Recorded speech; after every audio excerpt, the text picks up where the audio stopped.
আলু ভর্তা, ডিম ভর্তা, রসুন দিয়ে একদম খুবই মজাদার ভর্তা। তো কে কে খেতে চাচ্ছেন চলে আসবেন আমাদের বাসায়। প্রথমে এখানে লবণ দিয়ে একদম লাল লাল টকটক মরিচগুলো মেখে নিচ্ছি, মেখে ভালো মতন কষলাই নিচ্ছি। একদম একদম উল্টায় পাল্টায় কষলাই নেবেন, যাতে ঘ্রাণে ঘ্রাণে ভর্তা সবাই যেন পাগল হয়ে চলে আসে যে এটা কষলানো শেষ করে ফেলছি। এখন দিব এই যে দেখছেন পেঁয়াজ, পেঁয়াজ ছাড়া কোনো কথা নাই, যেখানে যাই সেখানে দেখি পেঁয়াজ। কি যে স্বাদ! সরিষার তেল মানে আলু ভর্তা খুবই মজার, খুবই মজার মজার মজার আর মজার। এই যে মাখা শেষ, আমি 2 রকমের ভর্তা বানাবো। তো একটার জন্য এখানে উঠিয়ে রাখতেছি, আর এই যে একটা মিশিয়ে ফেলবো।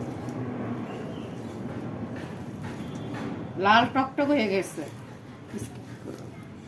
ধন্যবাদ ছাড়া কি আর আলু ভর্তার মজা হবে?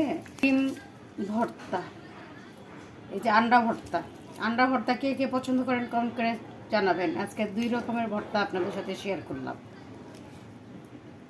আন্ডা ভর্তা একটু ধন্যবাদ দিতে হবে।